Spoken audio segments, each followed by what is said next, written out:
الله وبركاته. إن الحمد لله نحمده ونستعينه ونستغفره ونعوذ بالله من شرور أنفسنا ومن سيئات أعمالنا من يهده الله فلا مضل له ومن يضلل فلا هادي له أشهد أن لا إله إلا الله وحده لا شريك له وأشهد أن محمدا عبده ورسوله لا نبي ولا رسول بعده اللهم صل وسلم وبارك وكلم على نبينا محمد وعلى آله وأصحابه ومن تبعهم بإحسان إلى يوم الدين أما بعد قال الله تعالى في القرآن العزيز أعوذ بالله من الشيطان الرجيم يا أيها الذين آمنوا اتقوا الله حق تقاته ولا تموتن إلا وأنتم مسلمون. Ikhwati fillah, para ibu-ibu jamaah Majlis Ta'lim Ar-Raudhah yang insyaallah dirahmati Allah Subhanahu wa taala. Alhamdulillah, pada kesempatan yang penuh dengan barakah di pagi hari ini Allah Subhanahu wa taala meringankan langkah kita semuanya untuk sama-sama bisa duduk bersimpuh bermajahah dalam rangka bersilaturahim mengikat ukhuwah persaudaraan kita di dunia. Semoga menjadi perekat ukhuwah nanti di dalam surga. Dan Allah ringankan kita untuk sama-sama duduk bersimpuh dalam rangka bertalabul ilmi. Semoga langkah kita dicatat oleh sebagai amal yang salih, dan semoga langkah-langkah kita diridhoi oleh Allah dan menjadi sarana Allah permudah langkah kita untuk masuk ke dalam surganya Allah Subhanahu wa taala. Tapi alhamdulillah, pada pagi hari ini kita akan lanjutkan pembahasan kajian kitab Minhajul Abidin. Kita masih sampai di bab terkait dengan menjaga hati. Kita sampai kepada faktor-faktor yang menjadi perusaknya hati. Hati itu akan rusak pada dasarnya. Tegas Allah katakan dalam satu hadisnya, Rasulullah mengatakan, kata Allah dalam hadis qudsi, inni khalaqtuhu ibadi khunafa. Sesungguhnya aku menciptakan hambaku khunafa. Awalnya ku lurus. Semua itu manusia itu awalnya lurus. Khunafa bisa dimaknai juga fitrah. Semua orang awalnya itu apa? Lurus, suci. Pokoknya lurus di atas sunnah. Khunafa sama dengan agama Nabi Ibrahim. Wattaba'a millata Ibrahim hanifa. Agama Nabi itu adalah agama yang lurus. Kemudian kenapa manusia kok ada yang bengkok, tidak berada di jalan yang lurus? Fahtalat umusyayatin, maka syaitan itu yang membengkokkan manusia dari jalan yang lurus. Awalnya manusia itu suci, awalnya manusia tidak punya dosa. Baru kemudian setelah perjalanan hidup manusia berubah menjadi punya dosa. Siapa yang membuat manusia punya dosa? Salah satunya karena godaan syaitan. Makanya Allah katakan syaitan itu memang nyata. Aduwwul lakum fattakhidhu aduwa. Setan itu musuh, maka jadikanlah dia sebagai musuh. Sekarang setannya jadi teman. Bahkan kadang tugasnya setan ikut tipe, diambil alih sama manusia. Makanya sekarang setan tuh banyak yang nganggur. Kenapa? Kerjaannya diambil alih. Ada setan yang mau ngajak manusia untuk bermaksiat ke kafe, ke diskotik. Turung setan sing ngejak, koncone sing ngejak. Apa? Temen orangnya yang ngajak untuk bermaksiat. Makanya banyak sekarang yang nganggur. Ada juga malaikat yang nganggur. Banyak diambil alih pekerjaannya oleh siapa? Manusia. Malaikat pencatat amal baik gitu. Iku nganggur, kenapa? Karena jenengan setiap ibadahnya terdewe. Ya. Umroh, jauh-jauh umroh dari Makkah ke Makkah itu. HP-nya sing disi. Labbaik Allahumma labbaik, labbaik la syarika. Ini kan kita yang nyata. Salat sama kita yang nyata. Kadang salat subuh sujud dulu masih sempat begini. Cekrek. Ya Allah.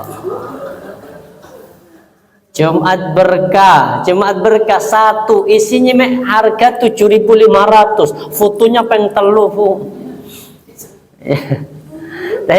Pada zaman rahmati Allah, maka kemudian awalnya Allah menciptakan hati manusia apa? Khunafa, lurus, di atas dinul Islam, di atas fitrah. Kemudian lurusnya ini di perjalanan waktu berubah, maka kemudian hati menjadi rusak. Makanya hati awalnya itu ibaratnya seperti tabula rasa, putih bersih. Ketika manusia berbuat satu dosa, muncul nuktatun sauda fi qalbi, nukitat fi qalbi nuktatun sauda, dicatat tumbuh satu bintik hitam di hatinya.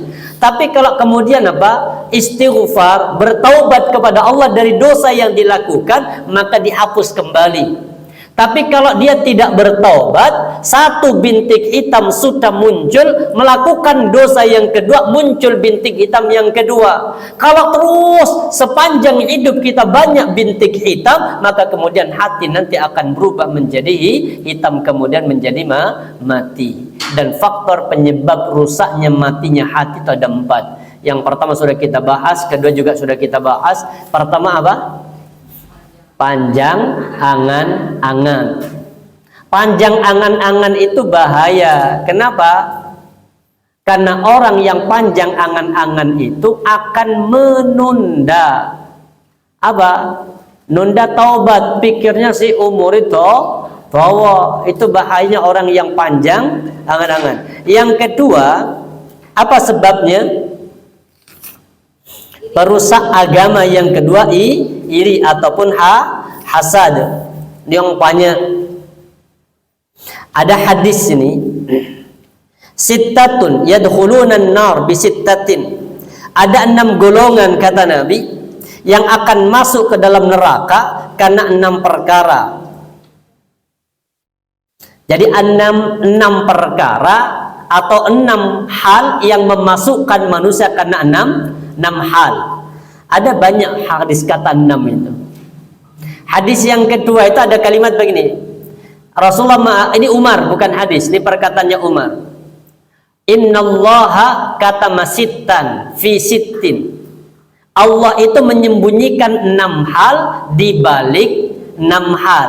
Jadi 6 perkara yang disembunyikan di balik 6 perkara. Kalau di sini hadis tentang masalah hasad, ada 6 perkara atau 6 golongan yang masuk neraka karena 6 perkara. Apa itu? Pertama, al-arabu bil asabiyati. Yang pertama, orang yang masuk neraka yaitu orang Arab yang punya sikap asabiyah. Apa asabiyah itu? Fanatis kepada nasab. Kalau sekarang itu mungkin fanatik kepada golongan, fanatik pada partai. Makanya gak usah terlalu fanatik dengan partai itu. Diluk berubah. Kesel itu kan? Iya, itulah hidup.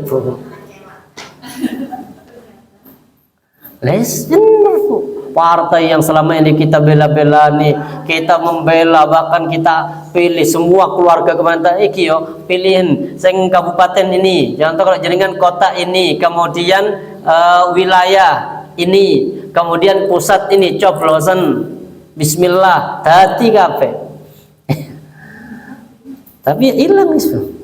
Sudah, makanya asabiyah itu bahaya. Sama kayak sekarang kita organisasi fanatik, contoh mohon maaf, jenengan fanatik dengan KNU-nya, atau fanatik dengan kemuhammadiyahannya, atau fanatik dengan, kalau salaf itu bukan golongan bu, salafi itu ittiba, pengikut orang-orang dulu, fanatik pada ustadz. Contoh kalau ustadznya yang ngomong pasti benar, yang lain salah, itu bahaya. Karena ustadz itu manusia. Makanya Imam Syafi'i saja itu ada qaulul qadim, ada qaulul jadid. Ada perkataan yang dulu fatwa yang lama, kemudian muncul fatwa yang baru. Kenapa? Barangkali fatwa yang lama itu ada yang perlu direvisi. Namanya kitab Injil juga ada perjanjian lama, ada perjanjian baru. Makanya ta'ajub bahaya, ini masuk neraka itu orang yang ketika ta'asub kepada apa? Asabiyah. Kisahnya ada seorang sahabat itu, kalau nggak salah namanya Rajal bin Unfuwah, atau juga sahabat yang lain. Ketika Rasulullah itu sudah wafat, Bu, jadi kan Nabi itu ketika awal mula Islam muncul ayatnya wal asri, surah An-Nasr itu, idza jaa nasrullahi wal fath wa ra'aitan nas yadkhuluna fi dinillahi afwaja. Engkau melihat manusia itu masuk dalam Islam berbondong-bondong. Tapi ketika Rasulullah sudah wafat, banyak sahabat yang berbondong-bondong kembali kepada kejahiliannya, kembali murtad. Hanya ada 3 kota yang istiqamah dengan keislaman setelah Rasulullah wafat. Itu hanya Madinah, Makkah, sama Taif. 3 ini. Sisanya itu banyak yang murtad. Sambil contoh saja, ada nabi yang ngaku nabi ketika Rasulullah masih hidup, namanya Musailamah.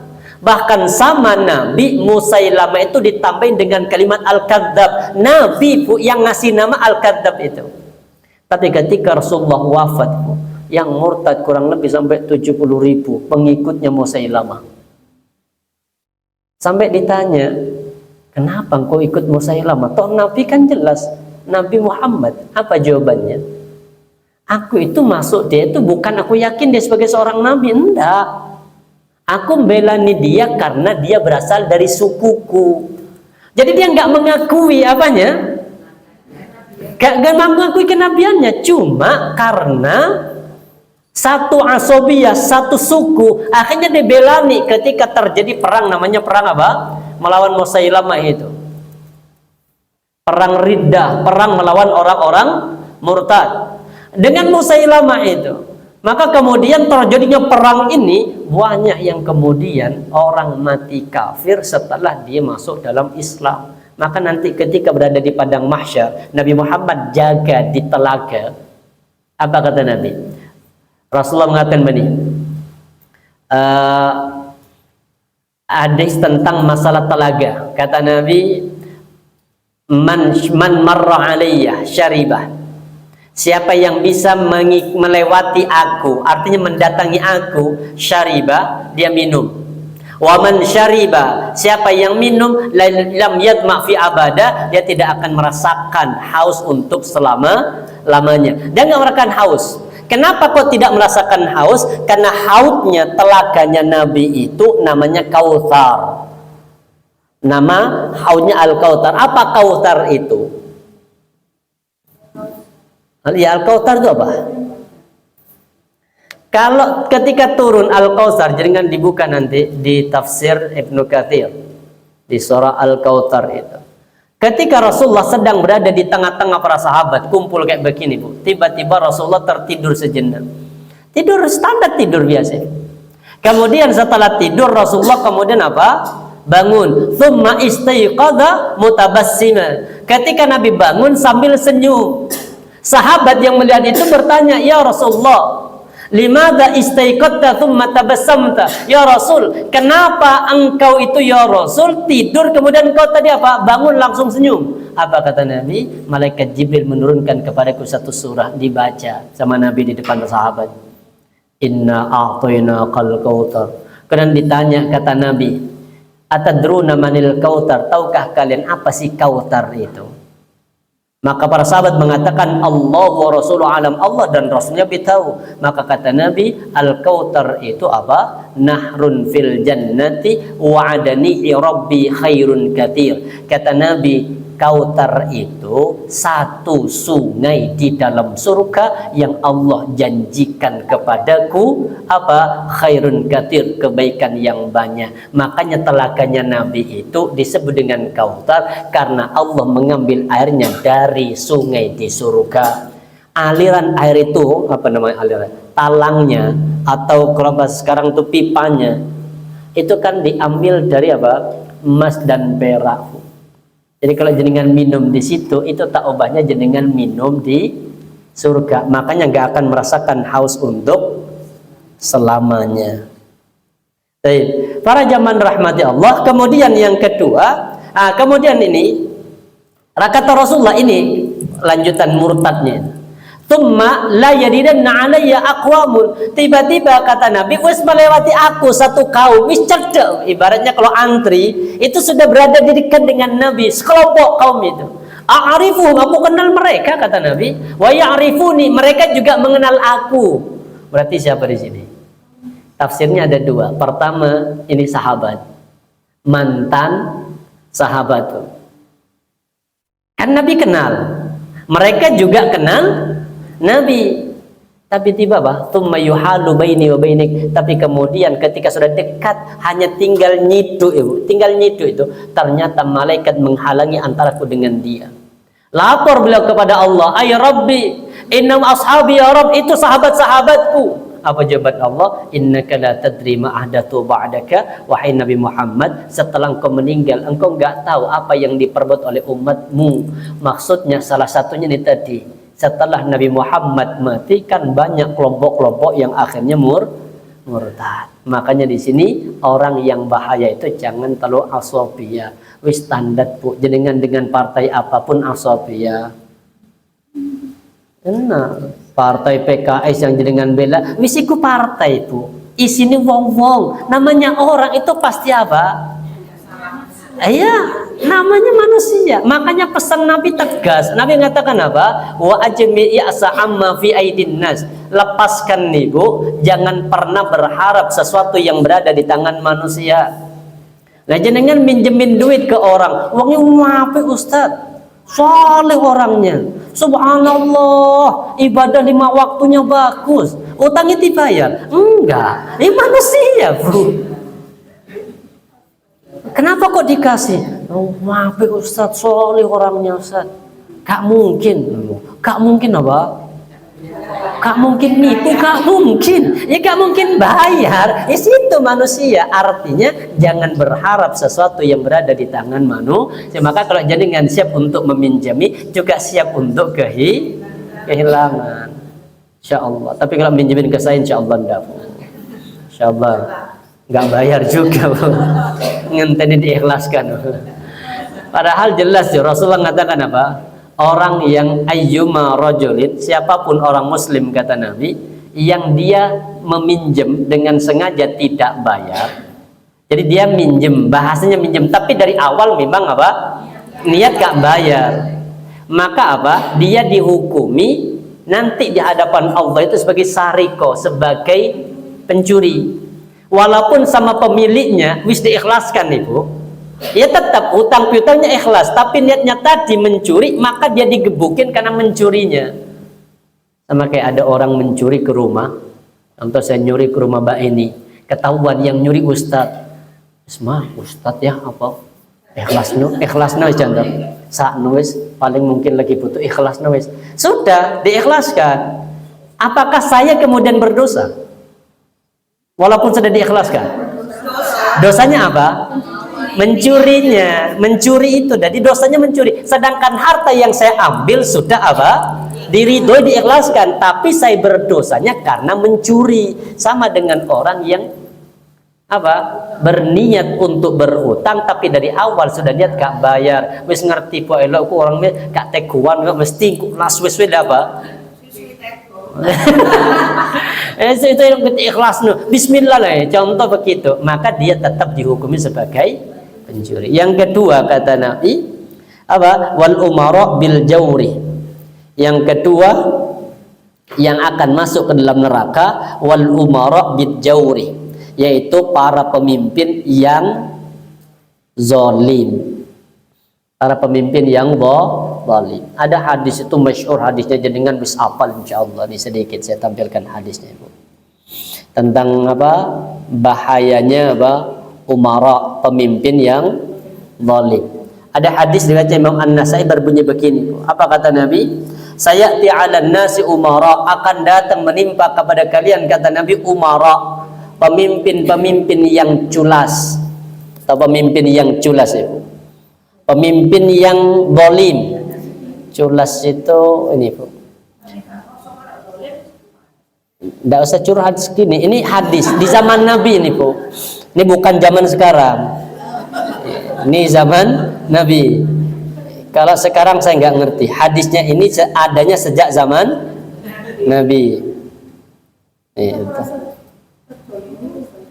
Ya nggak ngerti, saya nggak merasa nggak terdolimi kok. Ini bahasanya zalim ini. Ini hadisnya, riwayatnya An-Nasa'i. Fil kitab imarah. Ini bahayanya pemimpin yang zalim. Makanya masuk neraka itu kata Nabi pemimpin yang dengan kepemimpinnya dia zalim. Satakunu ba'di umara, akan datang menimpa kepada umatku setelahku, setelah kematianku umara, pemimpin-pemimpin yang culas. Culas itu artinya antara yang di mimbar dia sampaikan dengan kenyataan di lapangan itu berbeda. Itu culas.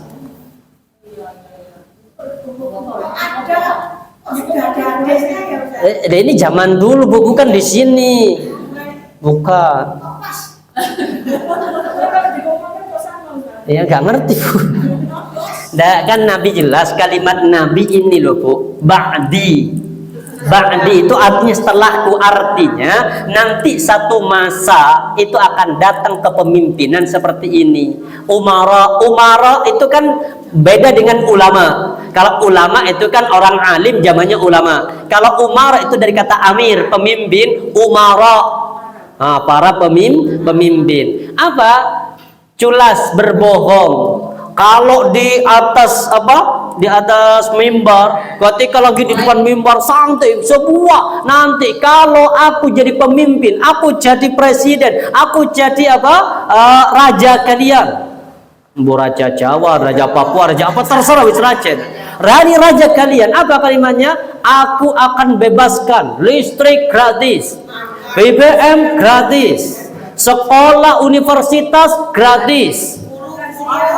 Semua gratis, contoh Bu. Tapi kan ini kenyataan belum, ini kan masih belum dilantik. Kemudian apa? Bahayanya ini, kalau ternyata di lapangan tidak seperti itu, hati-hati. Apapun alasannya ya terserah wis pokoknya Bu. Lah kan dia, kan bahannya begini Bu. Pemimpin itu ketika menyampaikan apa yang pingin dia lakukan, itu kan sudah mengkalkulasi. Apanya dikalkulasi? Keuangannya, kemampuannya di mana? Contoh ada program makan siang gratis. Untuk berapa? Kurang lebih 80 juta warga Indonesia. Termasuk mungkin jenengan. Terus kemana ngambilnya Ustaz? Ke rumah Pak RT. RT makan siang gratis. Oh, sudah. Kemudian di situ Ibu, otomatis kan sebelum dia membuat kebijakan mengkalkulasi kalau satu orang mungkin 15.000 kali 80 juta per hari habis berapa? Miliar tuh. Triliunan, 1 triliun kayaknya. Itu satu hari. Kemudian ini bahayanya. Man dakhala alaihim, ini bahayanya Bu. Makanya kalau ada pemimpin yang culas, jangan masuk di dalam kepemimpinan itu. Kalau nanti diangkat jadi menteri, diangkat jadi mungkin sekretaris, atau diangkat jadi kepala staf kepresidenan, apapun. Kalau memang ini pemimpin itu pemimpin yang culas tadi, yang dolim, yang berbohong tadi, maka kata Nabi siapa yang masuk ke dalamnya, itu yang pertama. Yang kedua, fasaddaqahum bikadzibihim, ikut membenarkan kedustaannya. Wes ngerti dusta Ibu, namanya orang kalau sudah masuk ke dalam otomatis bela kedustaannya. Kan pasti tidak mungkin maksudnya itu kan ini kan namanya jubir, itu kan pasti membela. Makanya bahayanya membela terhadap kedustaan pemimpin mereka. Yang ketiga, wa'anum ala dzulmihim, ikut membantu atas kedoliman mereka. Apa bentuk kedolimannya? Barangkali mungkin rakyat kecil pajaknya dinaikkan, atau kemudian BBM-nya subsidinya dicabut. Nggak usah curhat Ibu, sudah rasain. Ini hadis Ibu, ini bukan di Indonesia, bukan. Itu Nabi menyampaikannya di kota Madinah. Ini hadis. Cuma nggak ngerti kapan kejadiannya, katakanlah ba'di, setelahku, artinya setelah aku wafat. Kan nggak ngerti. Nabi sudah wafat. Udah, berarti pancen ya iki. Kemudian Contoh apalagi bentuk kezaliman?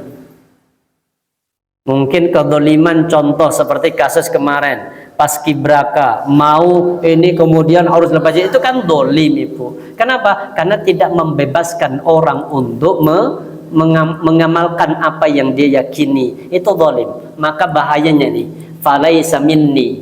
Jadi ada 3 tadi. 1, masuk ke dalam kepemimpinannya. Yang kedua, membenarkan kedustaan pemimpin mereka. Yang ketiga, ikut membantu. Perlu anggota DPR itu juga bahannya. Kalau sekarang kan kadang yang tanda tangan itu kan sama dengan membantu kalau kebijakan nanti ini ternyata zalim kepada rakyat. Maka kata Nabi, falaisa minni, nanti di padang mahsyar mereka yang masuk itu bukan dari golonganku.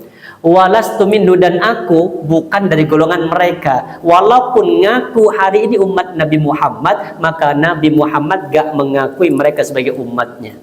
Kalau sudah Nabi gak mengakui di padang mahsyar apa? Walaisa yaridu alaihi al-haudha, maka dia tidak mendapatkan telaga dariku. Artinya walaupun dia mengaku umat Nabi, tidak mendapatkan minum dari telaga. Ini bahayanya kalau pemimpin yang zalim. Tapi insya Allah pemimpin-pemimpin kita itu sama. Yang enak ini Bu, yang enak ini. Wa man lam yadkhul alaihim, kalau ada pemimpin yang zalim jenengan tidak Bu jadi menteri. Ya sekarang jenengan nolak Bu, karena nggak ada yang nyuruh. Nanti kalau di WA insya Allah siap dan siap salah OTW Bu. Telok gaji sakmono kok. Demi rakyat Ibu. Ya kan benar. Jenengan contoh nanti dia telepon jadi menteri demi rakyat. Nah, jenengan benar Ibu. Suami jenengan itu rakyat. Anak jenengan itu rakyat. Mertua jenengan itu ya wajar kalau mereka didahulukan. Wong itu juga jadi jangan salahkan pemimpin Ibu. Yang salah itu rakyatnya. Kenapa? Gak punya pemimpin yang mendahulukan ini. Insya Allah lah ini kehidupan di negeri sono. Kemudian kata Nabi, siapa yang tidak masuk ke dalam kepemimpinannya, tidak membenarkan kedustaan mereka, dan tidak membantu atas kezaliman mereka, ini keutamaannya, fahuwa minni, maka dia kata Nabi dari golonganku. Wa ana minhu, dan aku bagian darinya. Wa sayaridu alaihi al-haudha, nanti dia akan mendapatkan telaga.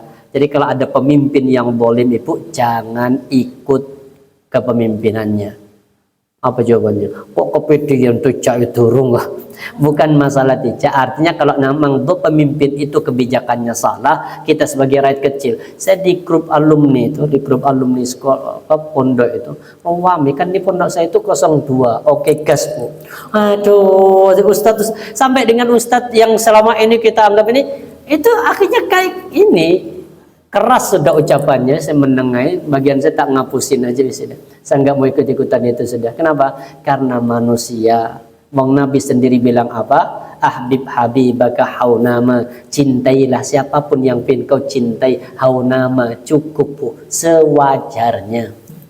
Kenapa? Asa ayyakuna baghidaka yaumama, karena bisa jadi satu saat orang yang paling kau cintai, partai yang paling kau bela dan kau cintai, satu saat akan menjadi partai yang paling kau benci. Makanya saya jenengan benci kepada, kalau saya enggak terlalu. Sudah.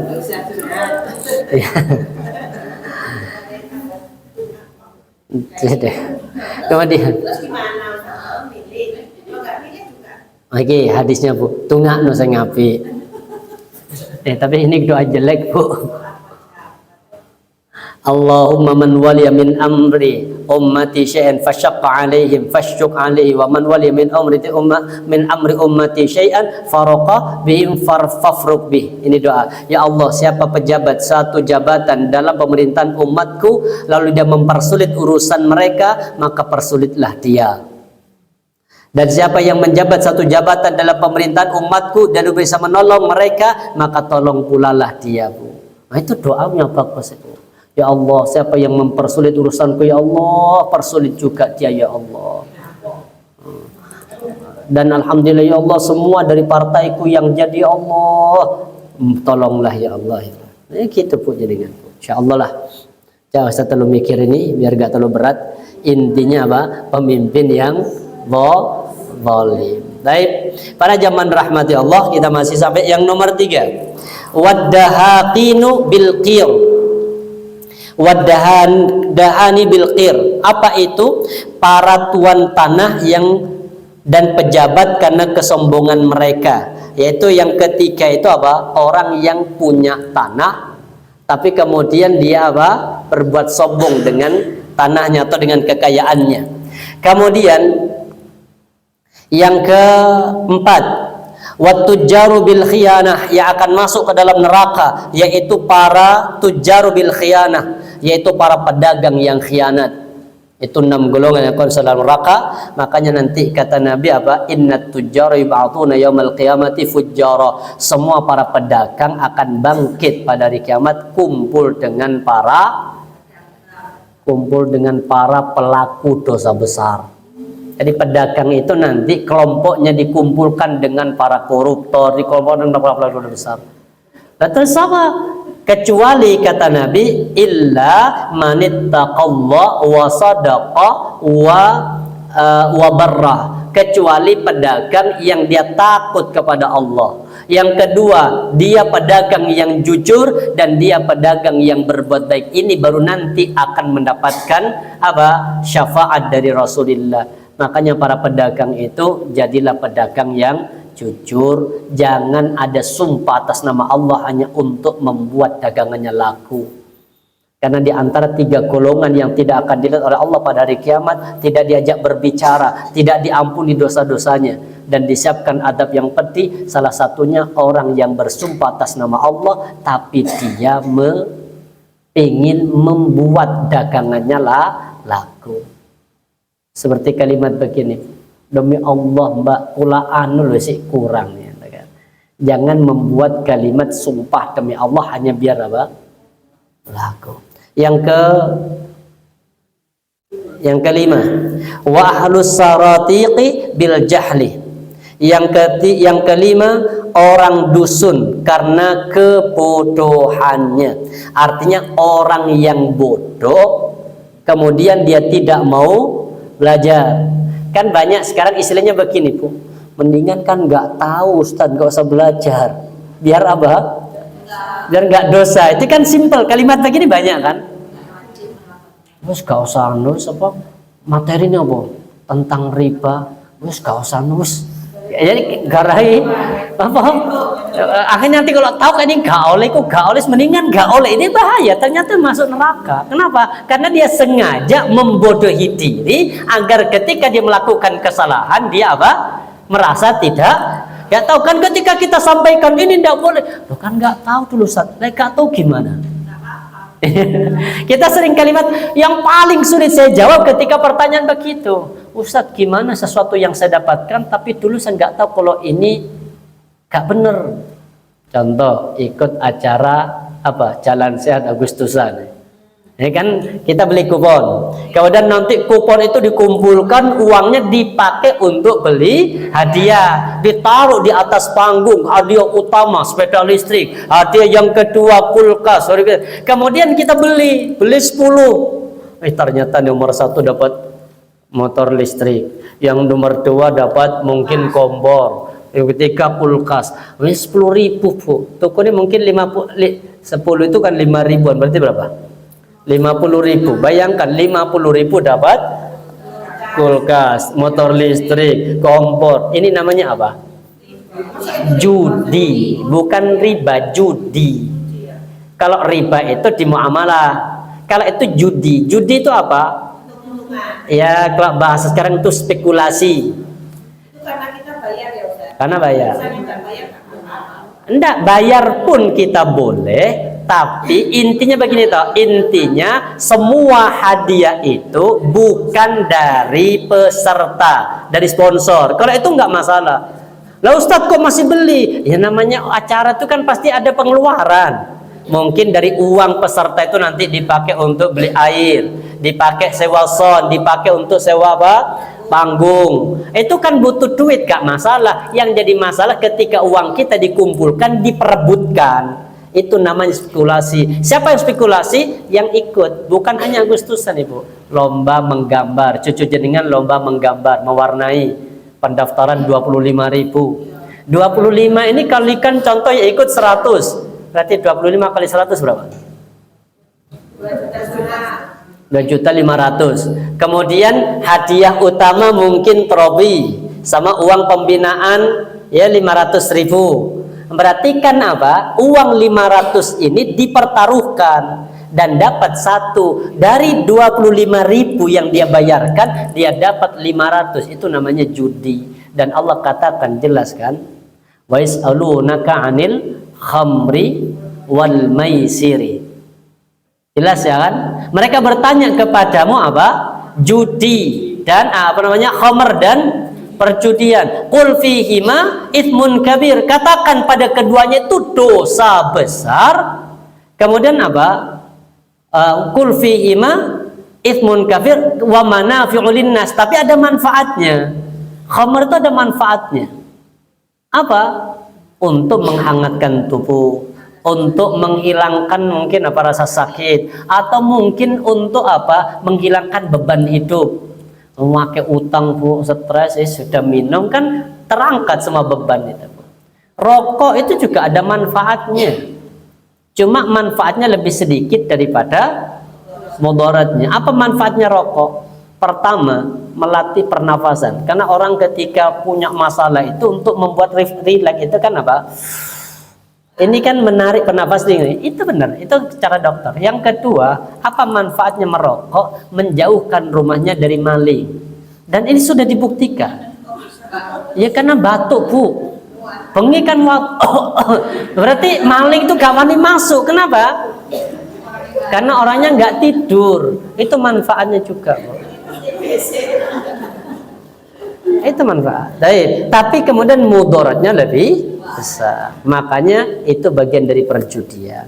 Jadi kalau saudara orang ini dusun, artinya orang bodoh tapi gak gelem untuk belajar biar apa?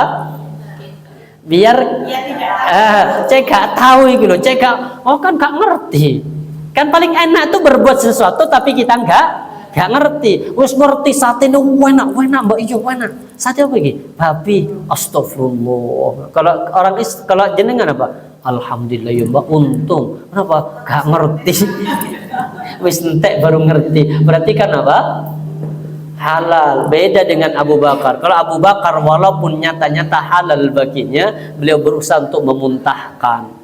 Bahkan sampai ada kalimat begini, seandainya makanan ini aku keluarkan harus bersamaan dengan keluarnya nyawa, pasti aku akan lakukan. Karena Abu Bakar tuh masukkan jarinya, dipaksain ke sini, ke tenggorokan biar apa? Biar muntah. Otomatis kan kayak tercekik itu. Ditanya sama pembantunya, ya Abu Bakar, bukankah ini halal bagimu? Karena engkau makan dalam kondisi tidak tahu. Memang halal bagiku, tapi aku tidak mau dagingku itu tumbuh bercampur bersamaan dengan perkara yang memang Allah haramkan. Itu. Yang terakhir, wal ulama bil hasad. Yang terakhir yaitu apa? Ulama yang hasad. Hasad itu iri dengki.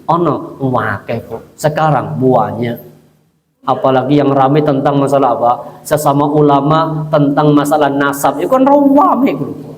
Ada yang memutus, ada yang membela. Kan itu bagian dari apa? Bagian dari kehasatan, bagian dari apa? Iri. Silahkan. Versi kami nasab ba'aulawi contoh tidak bersambung, selesai. Versi kami bersambung, ya sudah, kan bagian dari keyakinan. Kan gak iso pembuktian dengan cara apa?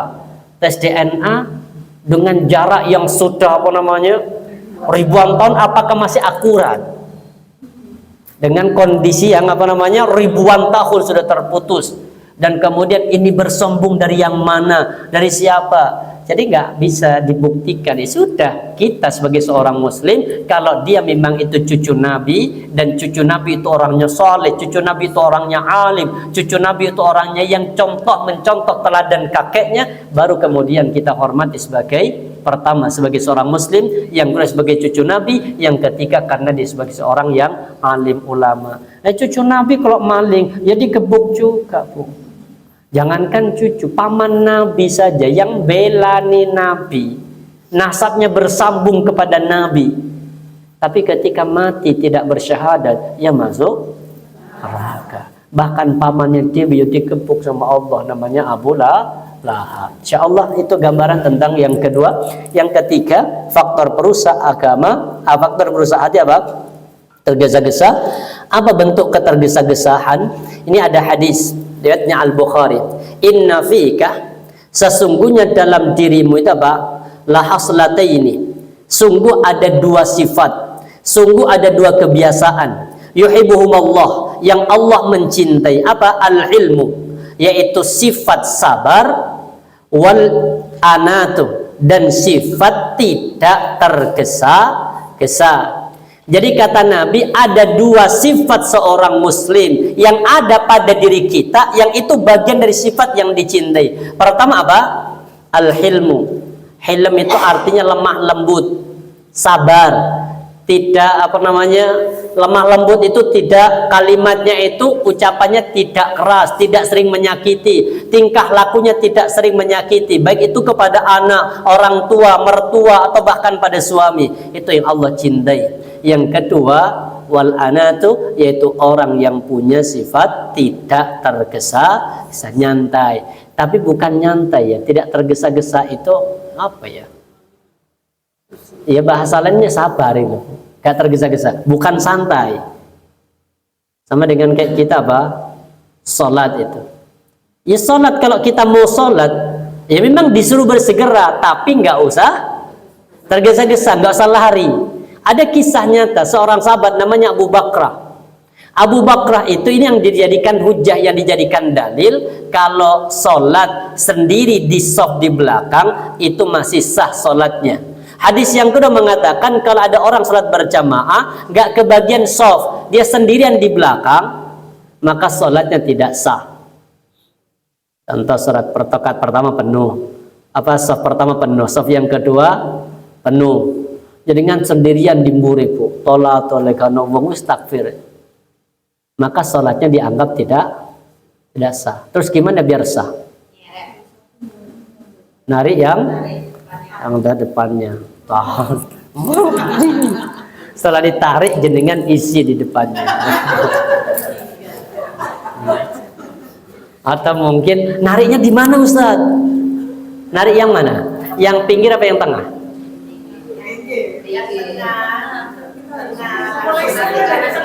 Nah, kalau narik dari tengah berarti jenengan menggoda sebanyak orang. Oh, geser. Ada berapa orang itu, Bu? Narik di pinggir. Narik di pinggir, bayangkan narik di pinggir kemudian ke tengah. Aku yo pelaku dikit. Nyampe tengah kemudian ruku, Allahu Akbar. Gimana caranya? Jadi hadis yang menarik itu, Bu, itu hadisnya dari Ibnu Abbas itu dhaif. Kecuali kalau belum sholat, belum takbir, ya gak apa-apa ditemani. Tapi kalau sudah takbir, dia akan hilang keusahaannya. Itu seret tekan pinggir. Kalau masjidnya kuat itu, dari ke tengah itu ya apa jalannya, Bu?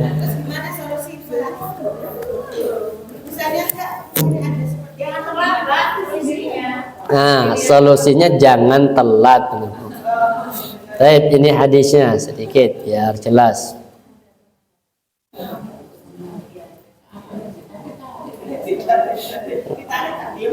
Nggak, yang jadi masalah itu begini, Bu. Kalau jenengan nari, Ibu, nari itu otomatis kan shaf yang terbaik, shaf yang paling mana? Depan. Wes untuk 100 ibaratnya pahalanya shaf depan 100. Mau untuk 100 ditarik, Bu. Ya Allah Mas, apa untuk 100 ketarik untuk 75 ini? Shaf yang kedua 75, kemudian ditarik ke shaf yang ketiga, itu tolim untuk 100 dapatnya mikro 50. Ini hadisnya. Jadi bermakmum pada orang sholat sendiri di belakang imam. Ini hadisnya dari Abu Bakrah. Maka nanti kita bahas. Sholatnya nih, ada yang mengatakan sholatnya sah. Dari mana? Ini pendapatnya. Jadi jangan kata Nabi, ini kaitannya dengan buru-buru. Ini Anna Abu Bakar ja'a wa Rasulullah sallam rakiun. Jadi Abu Bakar itu datang ke masjid, Nabi sudah salat, lagi salat. Pas Nabi itu ngimami lagi ruku. Kemudian faraka'aduna saffi. Jadi ibaratnya ini saf ya. Ini contoh di safnya dibain di lurus itu sudah. Kemudian biar saya dapat kebagian ruku sama imam, belum sampai di saf, masih di sini Bu. Allahu Akbar. Sami Allah, menurut sami Allah jalan nang saf. Ini yang dilakukan Abu Bakar. Jadi ruku dulu di belakang bersama dengan Nabi. Thumma masaila saffi, kemudian dia berjalan ke saf. Falamma qada Nabi sallallahu alaihi wasallam salatahu, ketika Rasulullah selesai salatnya, qala ayyukum alladzi raqaduna saffi, kata Nabi, sapa mau sing ruku di luar saf. Maka thumma masaila saffi, kemudian yang jalan ke saf. Faqala Abu Bakar, aku ya Rasul. Maka beliau mengatakan, faqala Nabi zadakallahu irsa, semoga Allah menambahkan semangat untukmu, wala ta'ud, tapi jangan dibaleni. Ya, artinya salatnya itu sah, tapi jangan diulangi. Terus gimana? Nggak usah terpuru-puru. Ya masuk aja walaupun terlambat. Ya ketika nanti imam lagi sujud, kita takbir kemudian sujud. Ustadz kan rugi nggak dapat sempurna. Walaupun kita hanya dapat 1 rakaat untuk jamaah, itu sudah sempurna. Kita seperti orang yang jamaah dari awal. Ini contohnya nih. Ini sedikit ya.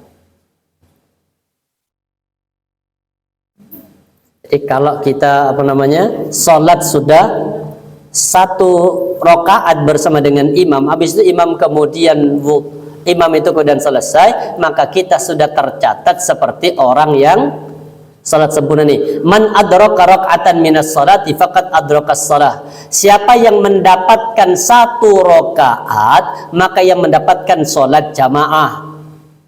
Jadi dengan imam sudah rakaat terakhir, takbir Allah Akbar, ikut rakaat terakhir. Habis itu imam salam, kita berdiri menyelesaikan. Kita sudah mendapatkan 1 sempurna salat rakaat. Jelas.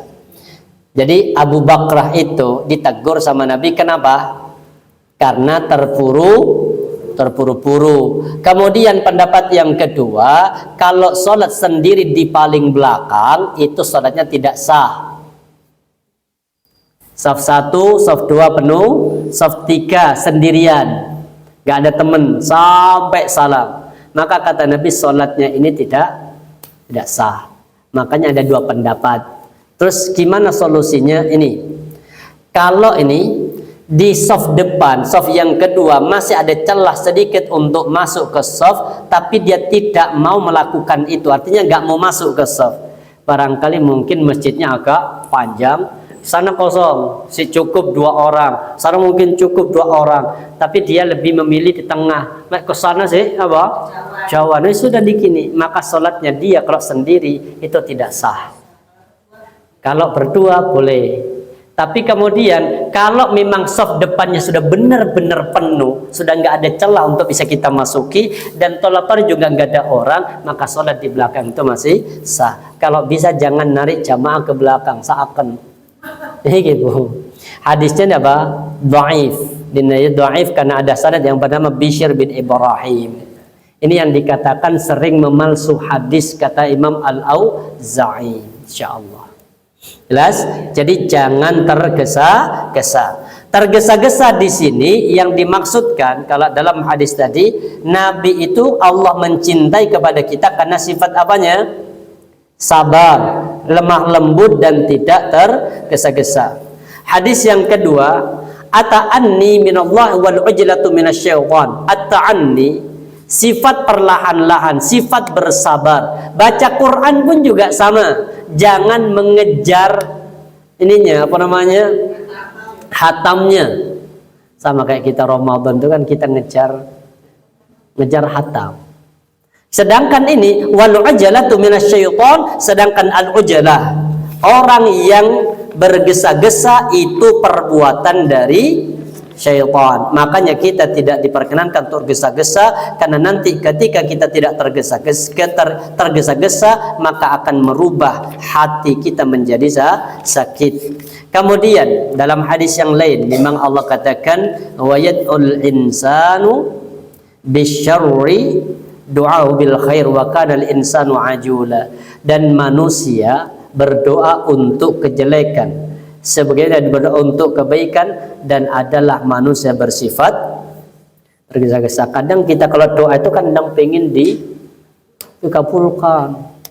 Sama dengan kita berobat, ya Allah kak waras iki pindah, dokter iku wis kak waras, pindah lagi kak waras. Padahal bisa jadi penyakit itu bagian dari media Allah untuk menghapus dosa. Makanya mati itu yang paling bagus. Ya pasti mati syahid ya. Artinya kalau di luar mati syahid, mati yang paling bagus itu kalau mati dalam kondisi sakit. Sakit dulu sebelum mati. Kenapa? Karena Nabi berkata begini. Apa kata Rasulullah? Idza aradallahu bi 'abdil khairah. Kalau Allah menghendaki seorang hamba itu menjadi baik. Jadi kalau ada hamba yang Allah ingin jadikan husnul khatimah, apa yang Allah lakukan? Ajjalah lahu al-uqubata fid dunya. Allah itu menyegerakan siksaannya di dunia. Jadi kalau ada orang yang ingin husnul khatimah, siksaannya itu Allah timpakan di dunia. Biar apa? Biar ketika dia menghadap kepada Allah, dosa-dosanya itu berguguran. Makanya Nabi berlindung kepada Allah. Allahumma inni a'udzubika minat taraddi wa a'udzubika minal hadmi wa a'udzubika minal gharaqi wal hariq wal haram. Sering baca doa ini. Wa a'udzubika min ayyatakhabbatani syaitan 'indal maut. Sering. Hafal. Alhamdulillah. Apa inti doanya? Ya Allah, aku berlindung kepadamu ya Allah dari mati karena keruntuhan bangunan. Padahal keruntuhan bangunan itu apa?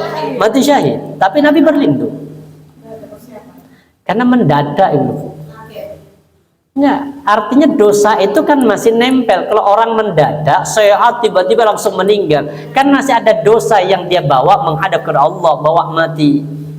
Tapi kalau orang itu sakit dulu, asalkan orangnya baik ya baik, kemudian apa sakit dulu, maka masa sakit itu bagian dari adab Allah yang disegerakan untuk menghapus dosa-dosa ini. Ketika dia mati menghadap ke Allah, dosa itu sudah bersih. Itu bagian dari tanda husnul khotimah. Makanya tidak usah tergesa-gesa. Kalau memang hari ini masih sakit, insya Allah dinikmati. Itu bagian dari apa? Bagian dari penggugur dosa. Tapi lek loro terus, mungkin itu apa? Makanannya kurang gizi. Nunggu makan ya, gratis. Kemudian yang ayatnya hadis yang kedua, wala tad'u ala auladikum wala tad'u ala amwalikum la tuwafiqu minallah sa'atan yas'alu fiha ata'un faistajibu lakum.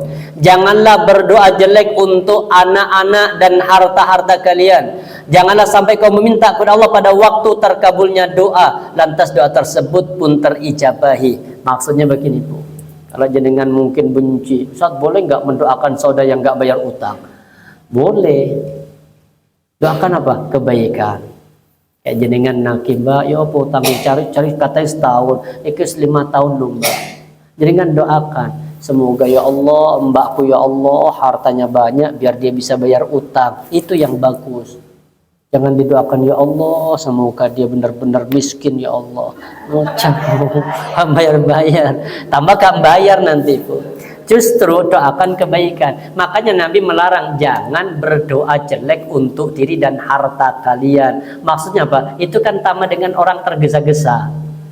Sakit, kak waras-waras kemudian ya Allah, kak kuat ya Allah.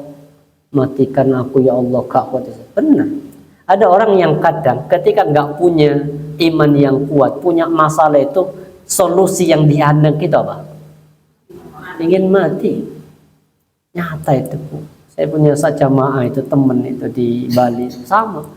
Saya lebih baik mati aja Ustaz, gak kuat begini Ustaz.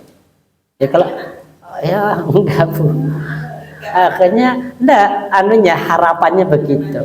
Akhirnya itu si opo. Bismillah. Butuh berapa Bu? Utangnya jenengan berapa di bank? segini. Terus apa dan saya jual tanah nggak laku-laku kan? Sekarang jual tanah itu wangil, orang pada apa?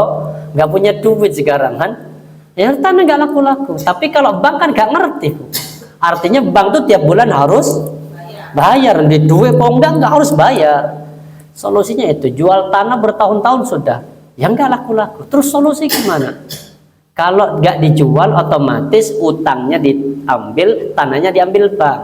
Tapi kan tanahnya itu kalau dijual dengan utang dari bank kan jauh lebih banyak sesuai. Tapi kan bank nggak gelem balik kan nggak mungkin. Kalau yang syar'i itu, yang syar'i kalau ada orang yang ngutang syar'i, ibaratnya kita kredit motor. Kemudian dari awal ada kesepakatan apa, Ibu? Kalau nanti dalam 3 kali kredit Ibu tidak bisa membayar, maka motor ini kami ambil, kami jualkan, bukan kami jual, kami jualkan. Ya, sisa kalau nanti utang ini terlunasi kurang 10 juta, kemudian motor ini laku 12 juta, yang 10 juta itu diambil sama bank syariah atau yang benar, kemudian 2 jutanya itu yang syar'i. Tapi kalau yang enggak syar'i apa? Ambil semua. Artinya maka jangan tergesa-gesa, terutama mendoakan keburukan pada orang. Kita kadang di sini muangkan lagi emosi itu. Doakan kebaikan tadi. Ya Allah, semoga sukses ya Allah, kembalikan. Angel Ustaz. Ya. Boleh nggak mendoakan keburukan? Ya, enggak boleh nggak mendoakan keburukan pada orang yang mendolimi? Ya. Kok kayaknya semangat kalau nguntungan lah ya. Ini ayat, ini hadisnya Ibu. Kenyataannya ini ternyata terjadi, benar terjadi. Apa? Mendoakan orang yang berbuat dolim itu boleh, tapi jangan berlebihan. Berlebihan itu artinya apa? Ini kisahnya Sa'ad bin Abi Waqqas. Ini hadis sahih, riwayatnya Al-Bukhari dan Muslim. Sedikit ya. Sa'ad bin Abi Waqqas itu pernah penduduk kota Kufah melaporkan Sa'ad, yaitu Sa'ad bin Abi Waqqas kepada Umar bin Khattab. Jadi Sa'ad bin Abi Waqqas itu gubernurnya apa? Kufah. Kan di zaman Umar itu terbentuk wilayah Islam itu ada 8 wilayah. Ada 8 provinsi. Dan setiap provinsi itu ada apanya? Ada gubernurnya. Salah satunya nih, ketika Sa'ad memimpin di Kufah, kemudian apa? Beliau diberhentikan jabatannya oleh Umar bin Khattab dan mengangkat Ammar bin Yasir sebagai penggantinya. Mereka melaporkan hingga menyebutkan bahwa Sa'ad tidak mengerjakan sholat dengan baik ketika menjadi imam.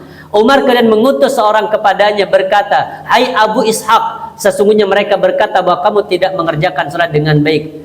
Sa'ad menjawab, "Demi Allah, sesungguhnya saya telah mengerjakan sholat dengan mereka seperti sholat Rasulullah SAW dan tidak menguranginya." Jadi ada yang kalau bahasa sekarang itu menfitnah, tapi fitnahnya langsung pusat tuh. Jadi ibaratnya ini laporan tuh langsung ke pusat.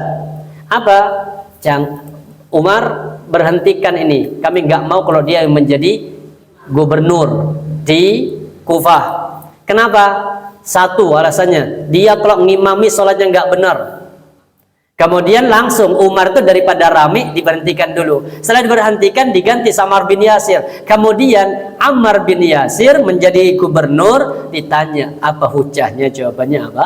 Itu tadi, mereka kalau ngimami nggak benar. Tapi kata Sa'ad bin Abi Waqqas, benar, aku sudah ngimami seperti sholat yang Rasulullah mengajarkannya. Aku mengerjakan sholat isya, aku perpanjang 2 rakaat pertama dan ku persingkat 2 rakaat lainnya. Itulah dugaan kami tentang Anda, hai Abu Ishaq. Umar kemudian mengatakan apa? Aku gak percaya kalau memang laporan itu benar seperti apa yang mereka laporkan. Aku yakin kau nggak begitu. Dicari kemudian Umar mengutus seorang atau berapa orang untuk bersamanya ke kota Kufah untuk menanyakan kemudian laporan Sa'ad kepadanya tentang penduduk Kufah. Tidak satu masjid pun dilewati melainkan ia bertanya. Karena tadi masalahnya apa? Imam sholatnya gak apa iki, gak benar. Maka masjid yang ditanya, benarkah khalifah, pemimpin, benarkah amir, pemimpin kalian itu kalau sholat ngimami nggak benar? Semua menjawab mengatakan apa? Baik. Setelah utusan Umar masuki masjid Bani Abbas, berdirilah seorang laki-laki di antara mereka bernama Utsman bin Qatadah yang dijuluki dengan Abu Sa'dah.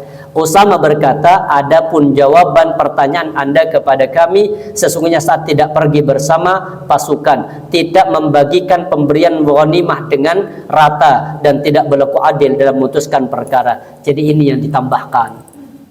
Kemudian kata Sa'ad apa? Nih, Sa'ad bin Abu Waqqas berkata nih, beliau kemudian mengatakan, mendengar fitnah itu ketahuilah demi Allah aku benar-benar akan berdoa dengan 3 keburukan. Makanya kan ini yang didolimi siapa? Sa'ad bin Abi Waqqas. Yang mendolimi tadi siapa? Usamah bin Qatadah. Kemudian aku akan mendoakan wahai Usamah bin Qatadah dan keburukan. Makanya ini dalil yang dipakai boleh mendoakan keburukan. Ini doanya. Ya Allah, apabila hambamu ini Usamah berdusta dengan apa yang disampaikan kepada Umar, maka ia melakukannya karena pamer serta mencari popularitas, maka panjangkanlah umurnya. Itu mana saya ngapi, Bu? Panjangkan umurnya ya Allah. Kemudian apa? Perlama kemiskinannya. Tapi miskin bukan sesuai miskinnya ya Allah. Serta hadapkanlah dia kepada banyak bencana.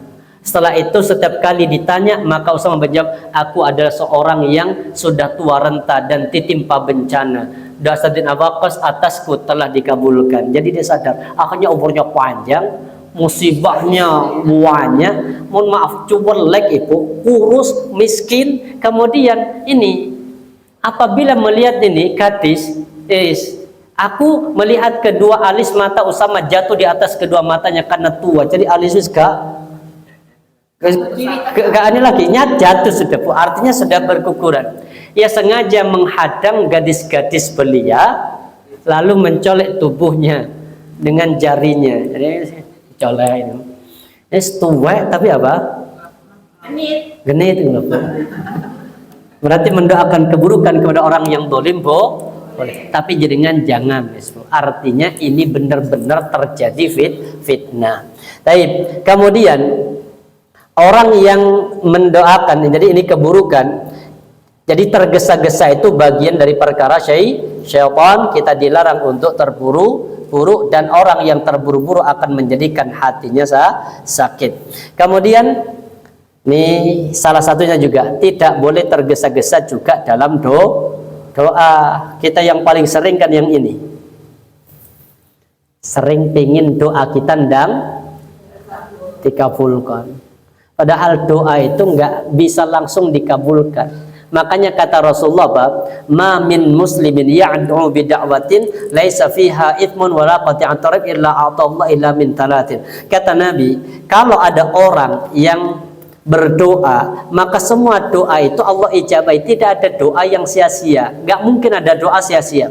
Selama doa itu pertama tidak mengandung unsur dosa, yang kedua tidak mengandung unsur pemutus silaturahim. Jadi kalau doa kita benar, tidak ada unsur dosa dalam doanya, tidak menjadi pemutus silaturahim, Allah akan berikan kepada kita 1 di antara 3. Apa itu? Pertama, imma antu ajjalalahu da'watah. Bisa jadi Allah itu menyegerakan doa yang kita panjatkan. Tapi sadari Allah itu ketika mengkabulkan doa bukan sesuai dengan keinginan, tapi sesuai dengan kebutuhan. Makanya kalau doa itu standar itu artinya sesuatu yang memang sedang kita butuhkan. Kalau jenengan nih, Bu, mohon maaf, contoh kebutuhannya itu belum mobil, masih motor, tapi jenengan sudah minta Pajero, jenengan nggak akan bisa tidur. Kenapa? Kepikiran ibu, mobil nganggur, yang bayar pajak, dipakai, ini nggak gelem pertalit, minta apa kalau Pajero itu?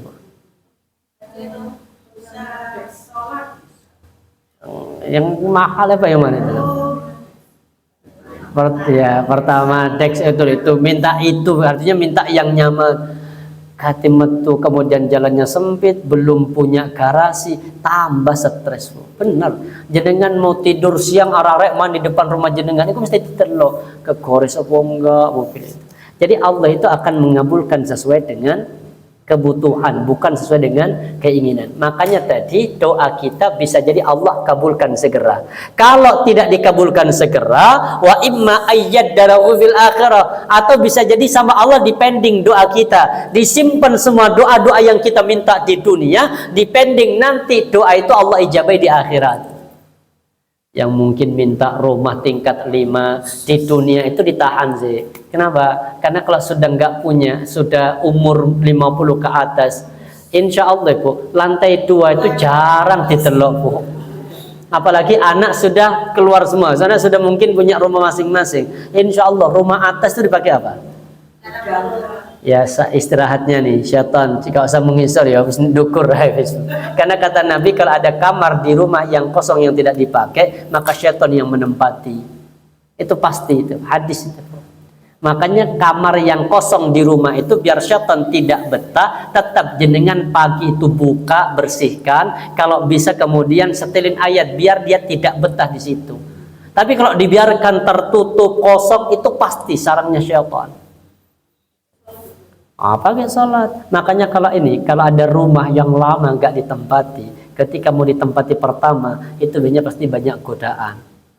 Tapi kalau orang soleh, insya Allah nggak akan setannya yang pergi. Tapi kalau orangnya si roto was-was, takut-takutan, insya Allah nggak betah. Ada di dekat rumah itu di Singosari, sampai sudah puluhan tahun Bu dijual kak payu-payu. Kenapa? Karena tahu itu rumah angker. Kok angker? Karena dulu pemiliknya itu satu keluarga kalau nggak salah bunuh diri di dalam. Makanya sampai sekarang rumah itu rumahnya nggak angker sebenarnya Bu, karena itu tadi diangker ya, artinya orang nggak ada yang mau menempati, ya benar jadi angker. Mahasiswa KKN ditempatkan di situ sama Pak RT, semalam Bu melayu kabeh pindah. Kan pasti kan setan itu pasti menempati rumah yang kosong. Makanya kalau ada kamar rumah jenengan yang kosong, jenengan kontrakan. Ya. Ya walaupun gudang tetap pagi itu dibuka, jangan sampai pengap biar setan itu biar tetap setan itu kan tambah betah ketika rumah itu dikosongi, kamar itu dikosongi, tidak ada kebaikan di situ. Walaupun gudang tetap dibersihkan, insyaallah Ibu. Baik, zaman rahmati Allah. Jadi dalam doa itu jangan tergesa-gesa. Kemudian yang ketiga, kalau tidak disimpan, tidak diijabahi di dunia. Yang kedua apa tadi? Depending doa itu diijabahi di mana? Akhirat. Nanti jenengan minta rumah tingkat 5, Allah siapkan di situ Bu. Ustadz gimana cara naik ke lantai atas? Ada liftnya. Siapa yang bawa? Ada nanti namanya apa? Buruk. Buruk itu yang akan melayani jenengan. Makanya walaupun luasnya seluas langit dan bumi itu level surganya, maka nanti jenengan gampang. Bu elok mungkin rotok jauh, bu elok Sherlock OTW, berangkat Bu. Apa yang bawa jenengan? Jet privat apa? Jet privat ya. Subhanallah, itu benar itu. Makanya dipending. Kenapa dipending? Takut kalau Allah ijabai semua doanya di dunia akan berubah menjadi orang yang tidak beribadah kembali. Yang ketiga, kalau tidak Allah ijabahi, tidak Allah memending nanti dikasihkan pada hari kiamat. Yang ketiga yang paling banyak barangkali di antara doa kita yang merasa doa-doa kita tidak dijabahi oleh Allah, barangkali ini wa imma aysrifalahu minattu imislahu, bisa jadi doa kita itu menjadi sarana Allah mengganti takdir buruk yang harusnya kita terima, Allah ganti menjadi takdir yang baik. Kenapa Ustaz doa saya kok nggak pernah diterima?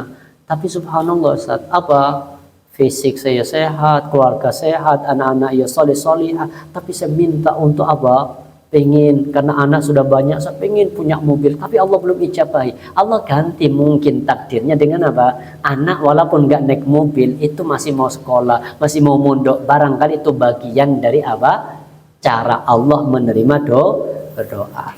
Baik. Kemudian di keterangan ayat ini atau di keterangan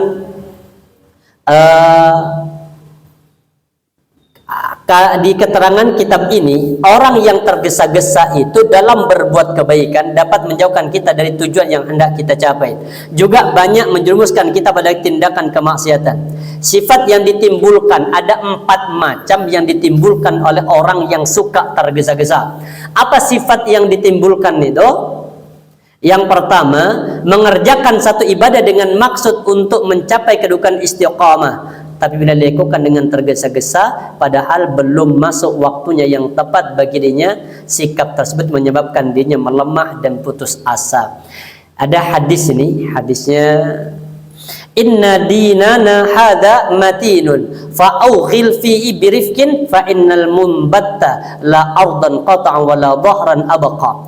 Sesungguhnya agama itu kokoh, maka masukilah ia dengan lembut, sebab tumbuhan itu tidak membelah bumi dan tidak menyesakkan tempat yang keras melainkan ditumbuhinya. Artinya gini, jadi kalau orang yang terburu-buru itu bisa jadi nanti tujuan awalnya pengen istiqomah tapi kemudian tidak istiqomah. Contoh kayak gini Bu, pengen langsung banyak pahala, pengajian ikut 5 sehari, subuh, hari subuh apa? Duha, hari duha nanti ada zuhur, itu mungkin zuhur ada apa namanya, ada kultum zuhur melok, kemudian mari maghrib melok, mari asar ono pengajian 5 itu 5 terus bertahan berapa lama? Habis apa? Aduh kesel wis. Kesel wis, aneh wis. Ya kenapa? Karena itu tadi menggebu-gebu di awal. Makanya harus standar. Cukup kalau lihat bahasa Nabi itu ketika ketika sahabat itu datang padanya, ada seorang sahabat berkata begini. Ini sahabiah, perempuan itu. Ya Rasulullah, dhahabar rijali bihadithik. Ya Rasul, suami-suami kami itu enak ya Rasul. Kenapa? Dia pergi mendapatkan ilmu, mendapatkan hadis darimu langsung. Kan para suami itu kan ke masjid. Nabi ketika habis sholat itu kan bisa jadi apa?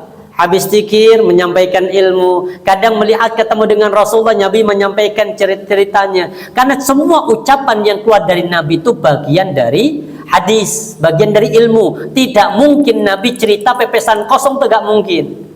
Kalau kita kan banyak apanya? Banyak ceritanya daripada manfaatnya. Kemudian apa? Allah katakan wa ma yantiqu anil hawa. Nabi Muhammad itu kalau berbicara yantiq, ngomong anil hawa, tidak bukan karena berdasarkan hawa nafsunya. In huwa illa wahyu yuha. Tapi perempuan kan nggak dapat itu, nggak dapat hadis. Kenapa? Karena perempuannya sholatnya di rumah, jarang ketemu Nabi.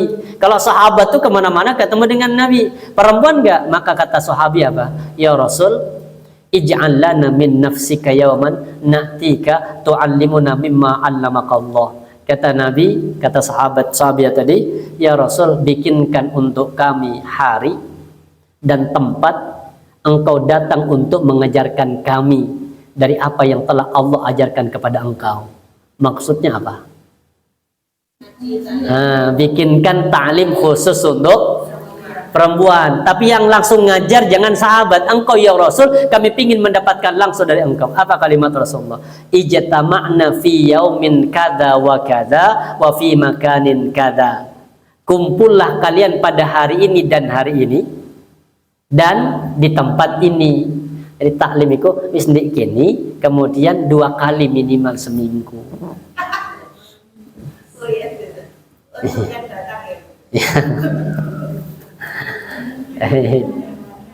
Cakap aku bener, kadang mohon maaf ya, apalagi pengurus taklim itu enggak, pengurus kadang apa, pengen tipek kapet ini Senin ini Selasa pancot iku pengurus enggak, takut ini, takut apa, nanti di masa tua harusnya dia makin intensif beribadah tapi kemudian terhalangi karena unsur kejenuhan. Jadi kalau memang taklim itu paling enak ya majlis taklim bikin mungkin seminggu sekali atau seminggu 2 kali, biar ketika majlis taklim juga membuka itu biar apa? Gak saling berpu. Cukup fiyamin kada wa kada. Wis 2 hari seminggu. Iki wis berapa sehari seminggu? 2 kali. Ini sekali. Oke.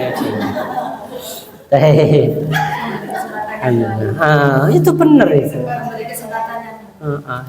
Enggak, ini bukan hanya taklim, dalam aktivitas apapun itu. Kayak jaringan sholat doa, ya kadang apa, ocok langsung tiap hari 12 rakaat terus.